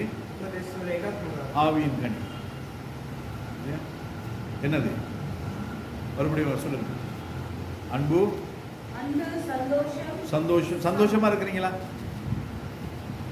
சந்தோஷமா இருக்கிறீங்களா? நம்ம வீட்டுக்காரனோட எங்க நாங்க சந்தோஷமா இருக்கிறோம். අපේ ගෙදර කොහොමද සතුටින් காசு வாங்க மட்டும் வந்துடுறாங்க. සල්ලි ගන්න විතරක් කරනවා. இன்னும் உண்மையை சொல்லுங்க. வீட்டுக்கு போறது நினைச்சாலே அவனுக்குள்ள வைக்கிற மாதிரி இருக்குது. ගෙදර යන්නේ කියන හිතුවා இது நம்ம வீட்டை பத்தி சொல்றேன். මේ අපේ ගෙදර කියන්නේ. அதனால வேற வீட்டை பத்தி. ඒ නිසා වෙන එකක් කරා. அவங்களோட கோபம் கிடையாது. ඒකත් එක්ක ஆனா இந்த வீடு நமக்கு அப்படியான ஒரு சூழ்நிலை நமக்கு ஏற்படுத்துது. නම් තේවෙන්නේ වාතාවරණයක් සිදු වෙලා. சந்தோஷத்தை கெடுக்கிற அநேக காரியங்கள் நமக்கு முன்பதாய் வந்து போய் கொண்டே இருக்கிறது. සතුට නැති කරනවා දේවල් අපිට வேற சமாதானம். சமாதானம் இருக்குது. සමාදානය කියනවා. இந்த மனுஷனை கட்டின நாள்ல இருந்தே சமாதானம் கிடையாது. යාව බැඳ දවසේ ඉඳන් සමාදානය. இல்லையா? விளையாட்டுறான். அன்னைக்கு சொன்னாங்க, நீ இப்படி இருக்கும் போதே இப்படின்னா கொஞ்சம் ஸ்மார்ட்டா இருந்தா எப்படி எப்படி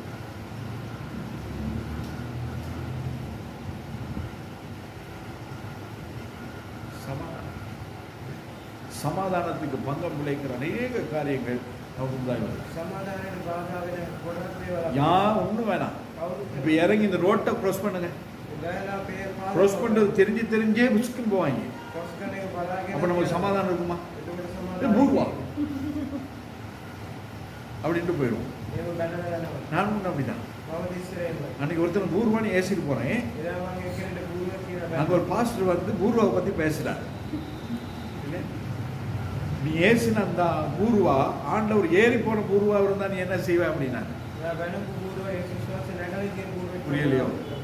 ஆண்டவராக இயேசு கிறிஸ்து எருசலேமுக்கு போகும்போது கழுதின் மேல தான் ஏறி ඒ போனார். විශ්වාසයේ යෙරුසலேම් දේශනාවේදී බුරුවෙක් උඩ නැගලා ගියේ.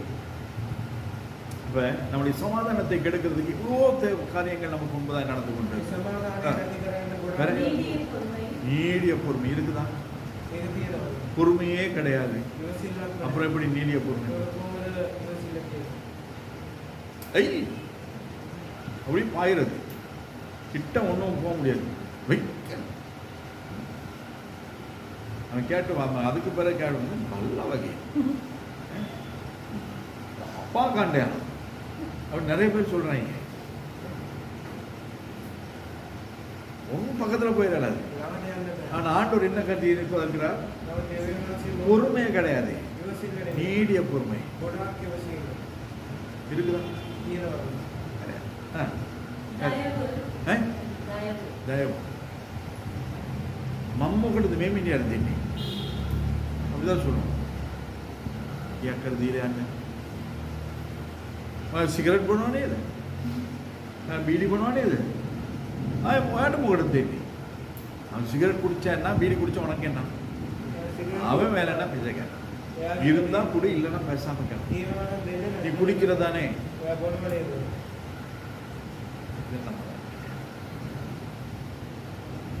அது அவனுடைய தொழில். ඒ වගේ රස්සාව. அப்படியாகிலும் அவன் வாழ்றதுக்கு ஏதாவது வழி செய்கிறான். එම හරි ජීවත් වෙන මාර්ගයක් පාන. வேற වෙන நற்குணம் இருக்குதா? ඒ තියෙනවා. இந்த நாளிலே காலை செய்தியிலே ஆண்டவர் சொன்னார், අර දවස් நற்குண திராட்சை பழங்களை கொடுக்கும் என்று சொல்லி ஆண்டவர் வேலியை கட்டி ஆலையை கட்டி கல்லை பொறுக்கி ஒரு திராட்சை செடியை வளர்க்கிறார். பாச கடைசியில் அது எதிர்பார்த்ததை கொடுக்கவில்லை. இருக்குதா? ஆ, விசுவாசம், இருக்குதா? ஆண்டவரை தவிர எனக்கு வேற ஒண்ணுமே கிடையாது. දෙවියන්සේ හැරෙන්න මට කිසි දෙයක් නැහැ. ஆண்டவர் மட்டும்தான் දෙවියන්සේ විතරයි. அப்படின்னு சொல்லு. මම කියනවා. அடுத்த நிமிஷமே சொல்லுது, ඊළඟ විනාඩියේ சேர்ச்சுக்கு போய் என்னத்தை கண்டேன், චර්ච් එකට ගිහිල්ලා මොනවද? ஜெபம் பண்ணி என்னத்தை கண்டேன், යාත්‍රා කරලා உபவாசம் பண்ணி என்னத்தை கண்டேன், ரட்சிக்கப்பட்டு என்னத்தை கண்டேன். நீ ஒண்ணுமே இங்க காண மாட்டேன்.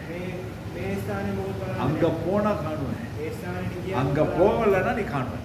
ඒ ස්ථානෙට ගියේ නැත්නම් බලන්න පුළුවන්. புரியுதா உங்களுக்கு? விசுவாசம் நம்மளுக்கு විශ්වාසය. விசுவாசம் விசுவாசமே உலகத்தை ஜெயிக்கிற ஜெயம். විශ්වාසය තමයි මේ පොළොව ජය ගන්න. அப்ப சீஷனாய் இருக்கிற ஒருவனுக்கு அந்த விசுவாசம் இருக்கு. ගෝලයේ වෙන එක්කිනාට විශ්වාසය. ஐயரே நாங்கள் மடிந்து போகிறோம். දිනවාසය අපි මැරෙන්න යනවා. ஏன் இந்த காத்தடியுது? උලක් ගන්නවා. ஆண்டவர் சொல்றார் அற்ப விசுவாசிகள். දේවාසී කියනවා විශ්වාසය. நான் உன்னோடு இருக்கும் பொழுதே உனக்கு விசுவாசம் இல்லைன்னா වෙලාවත් එක්ක ඉන්න වෙලාවෙ විශ්වාසය. நான் பரலோகத்துக்கு போயிட்டா உங்க விசுவாசம் என்ன? මං ස්වර්ගයට ගියා නම් විශ්වාසය වෙනවා. முதலாவது அவன் திட்டுறாரு, அதுக்கப்புறம் தான் காத்த அதட்டுறாரு. ඉස්සෙල්ලාම එයා බලනවා ඊට පස්සේ තමයි උළුම නැති කරන්නේ. ஆண்டவர் இருக்கும் பொழுது வா அக்கறைக்கு போன்னு சொன்ன பிறகு காத்தடிச்சான்னா புயல் அடிச்சான்னா දේවාසය ඉන්නේ කිව්වට පස්සේ උලක් ගියා. சுனாமியே வந்தாலும் அதை தாண்டி கர்த்தர் நம்மை கொண்டு போவார். සුනාමියක් ආවත් ඒක මෝකරන් දේවාසය එක්කම යනවා. விசுவாசம். ඒ විශ්වාසය තියෙනවා. கர்த்தர் சொன்னாரா, දේවාසය කිව්වා நான் உன்னை ஆசீர்வதிப்பேன், ආශිර්වාද කරනවා. உனக்கு ஒரு வீட்டை கட்டுவேன், ඩාඩක් ගියක් කරනවා. உன்னை மேன்மைப்படுத்துவேன் ඩාඩ උසස් සීන් දෙනවා. சொன்னாரா? කිව්වද? செய்வார். ඒකවල කරා. சொல்லி எவ்வளவு நாள் ஆச்சு? කියලා කොච්චර ஆபிரகாமுக்கு சொல்லி 25 வருஷம் ஆச்சு. ආග්‍රහණ කියලා අවුරුදු 20. இன்னைக்கு பிறப்பான், நாளைக்கு பிறப்பான், நாளைக்கு பிறப்பான், நாளைக்கு பிறப்பான், 25 வருஷம். අද ඉන්නේ කියලා අවුරුදු 25. ஆனால் பிறப்பான். නමුත් பிறந்து கொஞ்ச நாள்ல பலி கொடுக்கிட்டார். ඉපදෙලා පූජාවක් කරන්න කිව්වා. அதுக்கு அவன் ஒண்ணுமே செய்யல. ඒක නම් දැන් කිසි දෙයක් කරේ නැහැ. யோபும் அப்படிதான். ඒක ஒன்றும் அவன் கேட்கல. දැන් කිසි දෙයක් கர்த்தர் கொடுத்தார், දේවාසය கர்த்தர் எடுத்தார். දේවාසය ගත්තා. எனக்கு கொடுத்தவர், මට දීපු දේ என்னை நடத்துகிறவர் නානකට இனியும் நடத்துவார். ඊට පස්සේ அதான் விசுவாசம். ඒක විශ්වාසය. சாந்தம். சாந்தம். நிறைய பேர் பேரை கூட வச்சிருப்பாங்க, ගොඩක් අය சாந்தகுமாரி. அது சாந்தகுமாரி, சாந்தலா. எங்க சாந்தலா? என் ஹஸ்பண்ட போய் கேட்டா தெரியும், எங்க சார் சாந்தலா, என்ன வச்சு சாத்துற சாத்து அது எனக்கல்லவா தெரியும் அப்படிங்க. சாந்தம் கிடையாது. பார்த்தா சாந்த மாதிரி தான் தெரியும். இந்த மேக்கப்பை மட்டும் கலட்டுச்சிருச்சுன்னா அப்புறம் தெரியும் சாந்தம் பாருங்க. அதனால தான் நிறைய பேருக்கு மேக்கப் போட்டு கொண்டாந்து மூடி கொண்டாந்து கல்யாணத்தில் விட்டுருவாங்க. அந்த மேக்கப் போன பிறகு நெட்டை தூக்கின பிறகு பாருங்க ஒரு வர ஒரு சாந்தம், அதுதான் சாந்தம். மேக்கப் போடாமல் கல்யாணம் கட்டினது தான் நல்லது. මේකම නැතුව විවාහය බන්ධයෙන් තමයි උනේ. நிறைய பேர் மூஞ்சிக்கு மட்டும் பெயிண்ட் அடிச்சு கொண்டாந்து விட்டுருவாங்க. ගොඩක් අය මුහුණු විතරක් ගාලා එනවා. கல்யாணம் 7 வருஷம் லவ் பண்ணியிருப்பான். අවුරුදු 8ක් நீ கல்யாணம் அன்னைக்கு வந்து பார்த்த பிறகு யோசிப்போம், இதுதான் நான் பார்த்தது அப்படின்னு. කසාද දවසේ මම මෙයාලා මං බැලුවේ. அன்னைக்கு கூட அது சாந்தமா இருக்காது. එදාමත් ඒ මේකේ. வேற சரி. சரி இருக்கிறது. இதை பார்த்தாலும் ஒரு ஆசை. මොනවදක්වත් ආසාවක් නැහැ. இருக்கிறதுக்கும் ஆசை, இல்லாமல் போனதுக்கும் ஆசை, කියන එකකට ආසාවක් නැහැ. பார்க்கறதெல்லாம் ஆசை. බලන හැම දෙයකටම ආසාවක්. இதெல்லாம் நம்மளுக்கு මේ දේවල් අපි சரி. තියෙනවා. நிறைய பேர் பாருங்க, புஃபேக்கு சாப்பாடு கல்யாணத்துக்கு நாங்கள் இங்கே போனால் සමහර අය කෑමට ගියා. அள்ளி போட்டாங்கன்னா மோஞ்சி தெரியாது. போட்டு பிளேட்டை கொண்டு போனால் மோகம் தெரியாது. யார் போய் எடுத்துட்டு வரான்னு சைடில் தான் பார்க்கணும். දාන ප්ලේට් එක අරගෙන இல்லை மலை மாதிரி இருக்கும், එච්චරම පිළිලා. ஆனால் அப்படியே கொண்டு போய் கொட்டுவாங்க. ඒම අරන් විසික් කරනවා. வேஸ்ட். ඒවා நீ අපේ சாப்பிடாதவங்க எவ்வளோ பேர் இருக்கிறான். කණ්ඩ බැරි අය ගොඩක් ඉන්නවා. ஐயோ இதுவ பாபா அப்படின்னு தவாத் கேம்பஸில் ஏற்றிங்க திரும்ப வந்து வாங்கிட்டு போகிறான். කී දෙනෙක් තාම යනවා. எலும்பி நடக்க இல்லாத ஒரு ஆள் නැගිටින්න இருக்கு. බැරි කෙනෙක් ඉන්නවා. එයාටත් දෙන්න. இல்லை ஆளுக்கு ஒன்று அப்படின்னு தான் ரூல்ஸு. එක්කෙනෙක්ට එකයි කියලා இப்போ ඉන්නේ. பார்த்துட்டு கொடுத்துருவோம், நமக்கு என்ன? බලලා நாம செய்கிறது கத்தருக்கு. අපි කරන්නේ දෙවියන්. அவங்க வாங்கிட்டு போய் விற்கிறாங்களோ கொட்டுறாங்களோ என்ன பண்ணுறாங்களோ அது அவங்களுக்கு. ඒ අරන් කියලා විකුණනවා. நம்ம வேலை நியாயம் இருக்கிறது கிடையாது. අපේ වැඩි විශ්ය කරන කෙනෙක්. எனவே இதுதான் நம்முடைய காரியம். මේ තමයි අපේ எனவே දේ. நாம் நிச்சயம் அடக்கக்கூடாது. අපි කාලයෙන් ඉන්නවා. எல்லாம் நமக்கு தகுதியாக இருக்கு. හැම දෙයක්ම අපිට සුදුසු. எல்லாத்து மேலே நம்ம ஆசைப்படுறதுல நமக்கு அது நமக்கு நேர்த்தியாக இருக்கு. කන දෙන්න ආශාවෙන් එක අපිට සුදුසු. இன்னைக்கு நான் வந்து ஒரு உள்ளுக்கு ஒரு பெனியனை போட்டு ஒரு ஷர்ட்டை அப்படி திறந்து போட்டு நான் வந்து இப்படி இருந்தால் எப்படி இருக்கும்? பார்க்க நல்லா இருக்குமா? சொல்லுங்க. நீலாம் கோமாளி மாதிரி வந்திருக்கேன் அப்படின்னு. அதே நான் ஞாயிற்றுக்கிழமைக்கு ஒரு டையை கட்டி வந்து முன்னுன்னு எப்படி இருக்கும்? நான் பாசிக்கு நான் கல்யாணமோ தோணுமா இல்லையா? அதே நான் நாளைக்கு வேட்டியை கட்டி வந்து நின்றா வந்து கேட்குறீங்க மாஸ்டர் இதுக்கு பிறகு எங்கேயாவது போறீங்களா? கல்யாண வீடு ஏதாவது நல்லா இருக்காது. நாம் இருக்கிற மாதிரி எப்பயுமே இருந்துட்டோம்னா யாருக்குமே பிரச்சனை கிடையாது. யாரும் செய்கிறாங்க எல்லாரும் செய்வோம் அப்படின்ட்டு நமக்கு செட் ஆகாது, செய்யவே கூடாது. ஆசை இருக்குது, எனக்கும் ஆசை இருக்கு. கையில் ஒரு என்னது எல்லாரும் பாஸ்டமாக நிறைய பேர் போட்டிருக்காங்க, யூ கேன் டூ இட் அப்படின்ற ஒரு இது ஒன்று எனக்கும் போட்டிருக்கிற ஆசை தான். அது நான் போட்டு வந்த நாளைக்கு என்ன இருக்கும், குட்டிமா 2 கைக்கும் போட்டுருவோம், you can do it, I can do it. நான் ஏன் பிள்ளைகளுக்கு ஒரு எடுக்கிறா இருக்கணும், மாஸ்டர்கள் போட்டிருக்காரு அதனால இது அவர் போட்டாரு நான் போட்டுக்கிட்டேன். எனக்கு ஆசை இருக்கு. அப்ப அது நம்ம ஊழியத்துக்கு செட் ஆகும். நான் தேவனுக்கு சீஷனா இருக்க விரும்பினால் தேவன் எதை விரும்புகிறாரோ, எந்த கனியை என்னிடத்துல எதிர்பார்க்கிறாரோ அந்த கனி மட்டும்தான் நம்மிடத்துல. எக்ஸ்ட்ரா கனி இருக்கக்கூடாது. வேற 9 கனி முடிஞ்சிருச்சா? 9 கனிகள் இருக்க வேண்டும் ஆண்டவர் சொல்லுங்க. அந்த கனியை தான் ஆண்டவர் தேடிவார். இச்சடக்கம் இருக்கிறதா, நீடிய பொறுமை இருக்கிறதா, தயவு இருக்கிறதா, அன்பு இருக்கிறதா, இதெல்லாம் ஆண்டவர் தேடி வருகிறார். தேடி வரும் பொழுது நாங்கள் கனியற்றவர்களாக இருந்தால் பிதாவாகிய தேவன் மகிமைப்படுவார், நானும் ஆண்டவர் சீஷன். இல்லைன்னா கேட்கலையோ, ஆண்டவர் கனியை தேடி வருகிறார். எனக்கு தேடி வரும் பொழுது நான் கனி கொடுக்கிறவனாய் இருக்க வேண்டும்.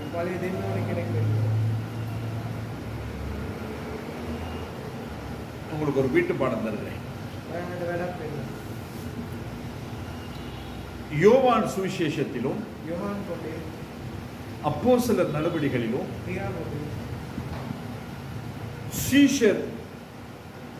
சீஷர்கள் என்பதான பதம், அந்த வார்த்தை எத்தனை முறை வருகிறது என்பதை நீங்க வாசித்து இந்த வசனத்துல இந்த வசனத்துல இந்த வசனத்துல அப்படின்னு சொல்லிட்டு எழுதிக்கலாம். வார சனிக்கிழமை வேணா டைம் எடுத்துக்கிறேன். 2 வாரம் சரியா? 2 வாரம் 14 நாள். அப்ப அதுக்கு பிறகு 3வது வாரத்துல வந்து எனக்கு அதை கொடுத்தீங்கன்னா போதுமானது. எப்ப இன்னைக்கு 1ஆம் தேதி 22ஆம் தேதி எனக்கு அது கிடைக்க வேண்டும். யோவான் சுவிசேஷத்திலும் அப்போஸ்தலர் நடவடிக்கைகளிலும் சீஷர்கள் என்பதான பதம் எத்தனை முறை வருகிறது என்பதை எனக்கு வசன ஆதாரத்தோடு கூட வர வேண்டும். புரிகிறதா? அப்போ ஒருவன் சீஷனாய் இருக்க விரும்பினான், ஒருவன் சீஷனாய் இருப்பானால் அவன் ஆண்டுடைய உபதேசத்தில் நிலைத்திருக்க வேண்டும். இயேசு கிறிஸ்துவை அவன் பின்பற்றுகிறவனாய் இருக்க வேண்டும். அவன் கற்றுக்கொள்ள வாஞ்சொல்லவனாய் இருக்க வேண்டும். அவன் அன்பு கூறுகிறவனாய் இருக்க வேண்டும். அவன் கனி கொடுக்கிறவனாய் இது இருந்தால் அவன் சீஷனாய் இருக்க தகுதியுள்ளவன். அப்படி இல்லை என்று சொன்னால் நாங்கள் தகுதி உள்ளவர்களாய் மாற வேண்டும். அப்படி இல்லைன்னா நான் விசுவாசிகளாகவே சபையில் வாழ்ந்து விசுவாசிகளாகவே மறுக்கிறோம். வேற எந்த ஒரு கொடுக்கல் வாங்கலும் ஆண்டவரோடு கூட இருக்கு. ஆண்டவர் விசுவாசிகளுக்காய் இந்த பூமிக்கு வர சீஷர்களாய் உருவாக்கும்படியாய் வந்தார். 12 சீஷர்களை தெரிந்தெடுத்தால் அவரோடு கூட இருக்கும்படியாக ஆண்டவர் என்னையும் உங்களை ரட்சித்தார், அவரோடு கூட இருக்கும்படியாக. நான் ஊழியக்காரனாய் இருந்தால் நானும் அவனுக்குள் சீஷனாய் இருக்கிறேன். எல்லாரும் அவருடைய சீஷர்களாய். அந்த சீஷர்களில் ஒருவனை தான் ஆண்டவர் திருச்சபைக்கு தலைவனாய் மாற்றினார். நீ பேதுருவாய் இருக்கிறாய், நீ கேபாவாய் இருக்கிறாய். உம்மீது என் திருச்சபையை கட்டுவேன். பாதாளத்தின் கதவுகள் அதை மேற்கொள்ளாது. சீஷன் மேலதான் தன்னுடைய திருச்சபை கட்டினார். වහන්සේ සභාව ගොඩනගා. ஆண்டவருடைய இருதயத்திலே சாய்ந்து அவருடைய இருதய துடிப்பை அறிந்தவன் யோவான். දේව වහන්සේගේ හදවතේ ගැස්ම දැනනවා. அவனை கொண்டு வைத்து ஆண்டுடைய வருகையின் பொழுது என்ன சம்பவிக்கும் என்பதை யோவானுக்கு கர்த்தர் வெளிப்படுத்தினார். එයාට දේව වහන්සේ ඉදිරියට කරා දේව වහන්සේ அதே போல இனிமேல் நம்முடைய தேசத்துக்கு என்ன நடக்க போகிறது, ඊට පස්සේ අපි දේශීය මොනවාද වෙන්නේ? இனிமேல் நம்முடைய எதிர்காலம் எப்படியா இருக்க අපේ போகிறது අනාගතේ කොහොමද? என்பதை கர்த்தர் உங்களுக்கும் வெளிப்படுத்த ஆண்டவர் போதுமானவராய். ඒව කියන එක දේව වහන්සේ ඔයගොල්ලන්ට එළිදරව් ஒரே ஒரு காரியம் செய்யும், එකම දෙයක් කරන්න. நான் ஆண்டவருக்கு சிஷ்யன். මම දේව වහන්සේ ගෝලෙක් இந்த වෙන්න. சுபாவங்கள் புரிந்தினவனாய் இருக்கிறார். මේවා අපේ ජීවිතයේ තියෙන கர்த்தர் நம்மோடு கூட දේව பேசுவார். වහන්සේ අපිත් එක්ක කතා කරනවා. யோவானுக்கு வெளிப்படுத்த முடியுமானா, යොහන්ට එළිදරව් ஒன்றுக்குமே தகுதி இல்லாத எனக்கு கர்த்தருக்கு வெளிப்படுத்த முடியுமானா, කිසිදේකට සුදුසු නැති මට என்னை ரட்சித்த ஆண்டவர் தான் உங்களையும் ரட்சித்திருக்கிறார். මාර්ගවල දේව වහන්සේ உங்களையும் கர்த்தர் பயன்படுத்தும். දේව වහන්සේ ඔයගොල්ලන්ව පාවිච්චි சீஷர்களாய் மாறுவோம். ගෝලෙක් වෙන්න. கர்த்தர் உங்களை கொண்டு பெரிய காரியங்களை செய்வார். වැරදුනේ දේව වහන්සේ උපදේ කරනවා. ஆமென். ஜெபம். நல்ல ஆண்டவரே, இந்த நாளுக்காய் நாங்கள் உமக்கு நன்றி செலுத்துகிறோம். ஒரு மணி நேரம் கர்த்தர் எங்களோடு கூட இருந்தீர், நமக்கு கற்றுக் கொடுத்தீர், அதற்காக உமக்கு ஸ்தோத்திரம். ஆண்டவரே, நாங்கள் கற்றுக்கொள்கிறவர்களாய் மாத்திரமல்ல, கேட்கிறவர்களாய் மாத்திரமல்ல, அதன்படி செய்கிறவர்களாயும் கர்த்தரை மாற்றுகிறார். இந்த நாளிலே நீ அமர்ந்து கற்றுக்கொண்ட உடைய பிள்ளைகள் ஒவ்வொருவரையும் தனித்தனியாய் பேர் பேராய் குடும்பமாய் நான் ஆசீர்வதிக்கிறேன். கர்த்தர் ஆசீர்வதிப்பிறார். ஆண்டவரே, தூர தேசங்களிலே இருந்து ஆண்டவரே நேரலையின் வாயிலாய் கற்றுக்கொண்ட இதை பார்க்கிற ஒவ்வொருவரையும் பிதா குமாரன் பரிசுத்த ஆவியாக திரியேக தேவனுடைய நாமத்தினாலே தீர்க்கதரிசி மூலியனும் சிநேகிதனுமாகிய நான் அவர்களையும் நான் வாழ்த்தி ஆசீர்வதிக்கிறேன். கர்த்தர் ஆசீர்வதிக்கிறார். உடைய வருகை மிகவும் சமயமாய் இருக்கிறபடினால் எங்கள் ஒவ்வொருவரையும் சீஷர்களாய் மாற்றி கர்த்தர் எங்களை பயன்படுத்துகிறார். ஆண்டவரை வருகிற வாரம் உடைய சமூகத்தில் அமர்ந்திருந்து கற்றுக்கொள்ளும் வரைக்கும் உடைய பிள்ளைகளாகி எங்களுக்கு ஒரு தீங்கும் ஏற்படாத பிடிக்கும். இந்த 3வது மாதத்தின் புதிய மாதத்தின் ஆசீர்வாதங்களின் நன்மைகளையும் வாக்கு தத்தங்களையும் பெற்று அனுபவிக்க கிருபைத்தார். ஏசாயா 27:3 படி கர்த்தர் உங்கள் பிள்ளைகளை ஆசீர்வதிக்கிறார். இயேசு கிறிஸ்துவின் மூலமாய்